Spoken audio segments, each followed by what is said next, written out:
Hello people, this is Cloud300. Welcome back to another spooky true crime story. True crime as a genre has always been kind of morally questionable in my eyes. There is some people who take it seriously and don't treat it like you're talking about a lost SpongeBob episode. But I mean, as you know, this is the internet. And a lot of people easily throw out all their morals if it means making some YouTube money.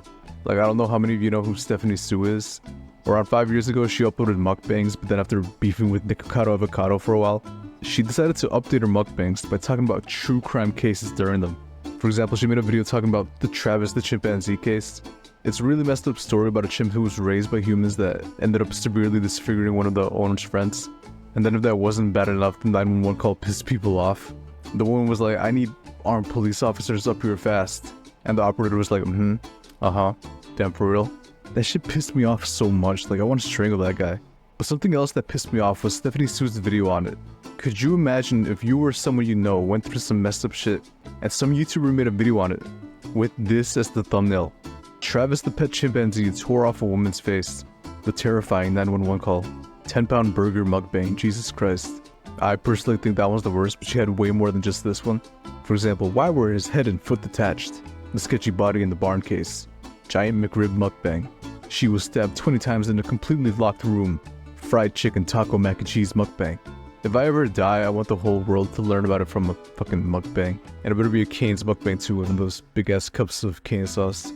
To be fair though, she has since deleted most of these videos, and she now has a separate channel where she uploads her true crime content. I don't know if they're any good, but from what I can tell, she at least stopped eating tachos, quesadilla, explosion salads, and fucking giant spicy McMayos and shit like that. But the reason I bring her up is because when she deleted those videos, the stage was set for someone else to step up and become the next trashy true crime content creator. Try saying that 5 times fast. And I think I found exactly who to fill that spot with. It's a channel that used to be called Film Digest, but is now called InspectorJay. I want to talk about when it was called Film Digest, because I had a problem with this content even before he rebranded into true crime content. Back then, he described himself as just a kid who loves watching TV and making videos on my favorite shows. Keep that in mind for later. He started off his channel by uploading videos about shows like Hell's Kitchen, MasterChef, and To Catch a... But you can tell that these videos weren't made for actual fans of these shows, and were instead made to get the most generic audiences to click on them. The first video I noticed was this video called Chris Hansen just revealed why he canceled TCAP. I know why. They caught a district attorney, and when the cops pulled up to his house, he shot himself. NBC got hit with a lawsuit from the dude's sister, and they decided to not make any more productions of it. I don't see how this video could be 16 minutes though, like I pretty much just summed it up in 2 sentences. I'll tell you how. There's a section called Why the Show Was Cancelled that goes on for 3.5 minutes, where he just rambles for what feels like hours, yet he never actually explains why. And then for 9 minutes, he talks about other people that had no correlation to the show being cancelled. The rest of the video is dedicated to actually talking about the goddamn topic. Do the math, 9 plus 3.5. He talks for less than 4 minutes about why the show got cancelled. Then there's this other one that's just straight up nonsense. It's called What Happened to the Pizza Bandit from TCAP. I have been in the TCAP community for years now, and I can say for a fact that nobody in the world has ever called Jeff Sokol the Pizza Bandit. And it's not even like the video is decent or adds any kind of insightful commentary. In fact, if you click on the video, he doesn't even talk about the guy in the thumbnail. He talks about a completely different person that's nowhere near as well known as Sokol is. And again, it's not like he adds anything important to the conversation. All he does is talk about what happened in his interview. It's pretty unsettling to see Josiah trying to brush it off like it was no big deal, especially when there was so much evidence pointing the other way. And you know what was even worse? His attempt to dodge responsibility. The dude was digging himself into a deeper hole with every excuse he comes up with. Josiah also mentioned to Chris that he brought a change of clothes, a camera, and of course, protection. But apart from the dog shit content, the thing that I really hate is this dude's thumbnails. They're so over-the-top stupid that it would almost be funny if he wasn't so clearly trying to farm ad revenue when famous people get caught on TCAP. That's right, not only did Taylor Swift get caught on TCAP, but part of the sting operation involved Chris Hansen getting the smash unseen TCAP moments. Apparently after catching a certain amount of EDPs, you just gain the ability to walk on water. How many do I gotta catch to turn water into wine? 25 of the worst TCAP moments ever. How the hell would the show ever escalate from talking in a suburban house to Chris Hansen being threatened with a knife while hanging at the edge of a building? But those, I'd say, aren't that bad. Like, you can understand why I hate them. They're stupid, they're clickbait, and they never actually happen in the video. In a way, they're kind of like those sports thumbnails, you know, like the ones where there's like a plane that crashes on the field, or Roman Reigns versus horse. But let's talk about his newest content, because it follows a very similar pattern to his reality TV videos. He now calls himself InspectorJay, and instead of his description saying that he's just some fucking kid making videos about TV shows, this is what it says. Current law enforcement officer.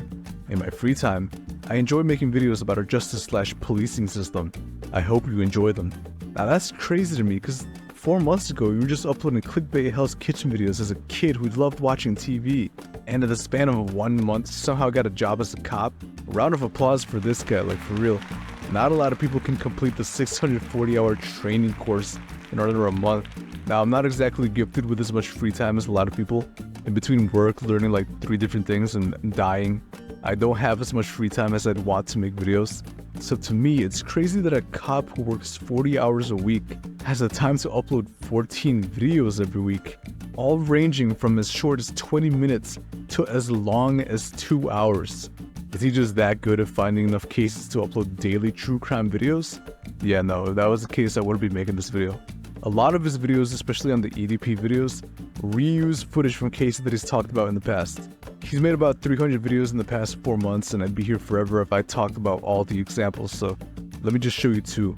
There's one, there's the other, there's one, and there's the other. Also, you can tell that this man doesn't do any quality checks for his videos. There's times when the music playing completely drowns out anything that's being said.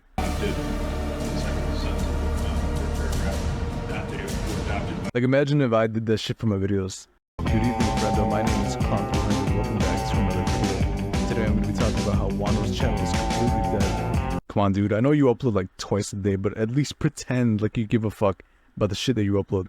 But just like his TV show videos, all these body cam and true crime videos got clickbait thumbnails. Like this one called When Pred Teachers Realize They've Been Caught. It's got a thumbnail of a woman saying he's only 12. So obviously, if you see this shit, you're gonna think that you're about to watch a female EDP get caught. But if you click on the video, all he does is show the police interrogation of a guy that got caught on TCAP. And just like his TV show videos, it's not like there's any sort of meaningful conversation in this video. He just plays the footage and then butts in to add the most basic and useless commentary. What makes this man truly dangerous is that he was well aware of the consequences that previous predators had to face. Yet, he still planned a meeting with a 13-year-old girl. Even knowing the repercussions didn't stop him, which shows just how committed he was to his evil goals. Did you even get anything out of that? Because the first time that I saw, I didn't. He said the reason why this guy is more dangerous than the other EDPs is that he knew it was illegal and that he would get in trouble if he got caught. Who the hell goes to meet up with a minor and doesn't know that it's illegal and that they'd get in trouble if they got caught? Like, what makes this guy so special? Like, do you actually believe that the other guys didn't know it was illegal? And so the content of his videos isn't anything good. But now let me talk about the thumbnails of these videos. It's like the only effort that goes into making this garbage goes towards the thumbnail. And even then, they're not good. If his thumbnails aren't crazy edits of something that's not shown in the video, it's literally AI generated. When killer cops don't realize they're being recorded. Look at that dude's hand, holy shit. Look at your left hand right now and tell me there's that much space between your thumb and your index finger. When cops put their lives in danger. What the hell's even going on in this one? It's like there's a crane with a block of cement and a cop trying to use the force to stop it from hitting him. Where I believe it becomes a problem is when you're using AI to generate images of abused children.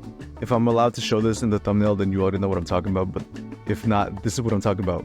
When cops rescue kids from child predator kidnappers, and then the thumbnail was presumably a little girl, terrified with blood on her face, and text that implies she said, "He used toys on me. What the hell is wrong with you?" Or like, what the hell did you have to type in your stupid AI to get this image? I'm about to sign up to fucking Pornhub with your business email at this point. And even though that one's the worst, it's not the only bad thumbnail that is made for these types of videos.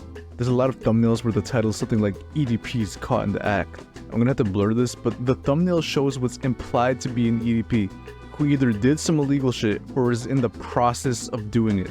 Now, some of them, the people do look like they're older and not actually kids, but it's the implication of it. It's the fact that you put this title and thumbnail together to make it seem like something as horrible as this was caught on camera, and that you're gonna show it in your video. And I know it's AI generated and nobody in these thumbnails actually exists, but just the fact that he made or commissioned these thumbnails, that's what I think is morally fucked up. And I also hate that this dude isn't the only one that does these stupid thumbnails. There's like 20 channels that do the same fake or AI generated thumbnail. that never happens in the video. When suspects die trying to escape cops. That's a leg? What do you think, dumbass? I don't understand this one. Like, how would it even make sense that like only his leg got left behind, and with that much blood surrounding it? It's like cartoons where they're in the desert and they only ever see the cow's skull. Corrupt cops instantly killed in the courtroom. How does this one even make sense? Like, the moment he steps in, the entire courtroom just jumps him. There's InspectorJay, which I guess is like the Wario version of InspectorJay. Or who knows, maybe Jay's the Wario. Anyways, despite this guy having like 70 million views, he still can't afford to invest in a pop filter. Rachel, Matthew, and Kelly responded to a missing persons report at a remote property in Williambilla. Police officer Peter Piper responded to a police report. When kids realize cops shot parents, Jesus Christ, that thumbnail. I know these people might try to justify it by being like, oh, but it's AI generated. These kids don't actually exist. That kind of loses its meaning when the first clip of this video is a clip of two kids screaming and crying because the cops shot their mom.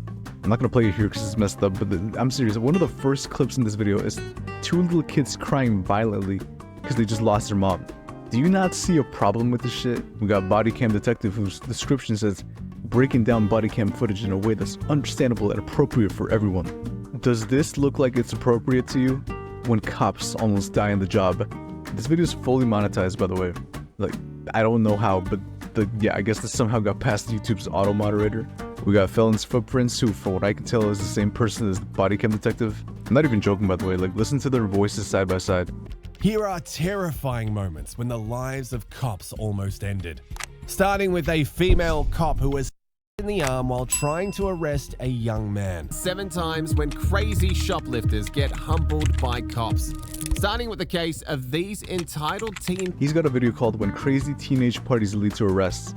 This is another case of me not being able to show the thumbnail, and I mean, I also don't even want to censor it because I'm pretty sure if I had this saved on my laptop, I could put on the list by the FBI. The thumbnail shows 2 girls in bikinis and 1 girl facing backwards wearing only underwear. Keep in mind, this is on a video about teenagers. And once again, this video is fully monetized. How the hell can this get ads, but I curse one too many times and I get limited? It just blows my mind that this shit's allowed. When entitled woke people realize they've been arrested. LGBT has immunity. This is something that a lot of these channels do. They try to rage bait homophobic people by making these AI gay people say stupid shit. Obviously, this video is about gay people, but there's a lot of them that clearly typed in a prompt like convict with rainbow hair crying in courtroom. It's to try to get people to be like, oh wow, a gay killer in court and they're crying? I gotta watch this. For example, killer kids react to life sentences. Yeah, what a lot of people don't know is that if you're gay, instead of getting the regular orange jumpsuit they give to everyone else, you get a limited edition LGBT rainbow jumpsuit. Fuck. I talked about this in my last video, but I hate this trend of changing the color of the shirt and the thumbnail to some oversaturated bright color. Especially for a video like this. Like, this isn't some last one to leave wins $10,000 challenge. It's a video called When Terrible Parents Realize They've Been Caught. He didn't really do a good job at it. It's like he just drew over it and then turned down the opacity of it. And just like InspectorJay's videos, if you click on any of these videos that I just showed, the shit in the thumbnail is nowhere to be found. I don't get it. Like, you're talking about people that usually committed like a messed up crime. Why not just use someone that's in your stupid video? How much more effort would it take to just screenshot a moment from your video and then crank up the saturation by 1,000 and put in a fake quote? I got a feeling that these channels are either in the same group run by the same guy. I also got a feeling that their videos were edited by AI, because I swear they're all a borderline copy and paste of each other. They use the same font, same sound effects, same cases. I wouldn't be surprised if they were at the rate they're pumping this garbage out. I think this shit just demotivates good true crime YouTubers because it undermines the effort they put in their videos. Why make good content or be passionate about it when there's like 15 interchangeable channels that regurgitate the same cases over and over again and still get a lot of views? And the fact that nobody gives a fuck about it in the comments for these videos is just, it's crazy to me. A very small minority of people actually realize that not just that they got clickbaited, but that they're watching a content farm. I don't know, to me it's just setting a dark tone for the future of this website. Because if something as messed up as true crime can get turned into like slop like this, I feel like that means that no genre is safe. What more can I really say? Like, it's kind of a dark tone to end on, but like, it's accurate. One thing I will say though is that if any of you content farm pussies are watching this, I know where you live. But that is it for this video, so if you enjoyed me ranting for a while, smash like or leave a comment. Hit that subscribe button if you want me to start uploading daily commentary videos. Join the Discord, follow me on Twitter. I'm putting in there sometimes. But that is also take care of yourself and acknowledge me. Goodbye.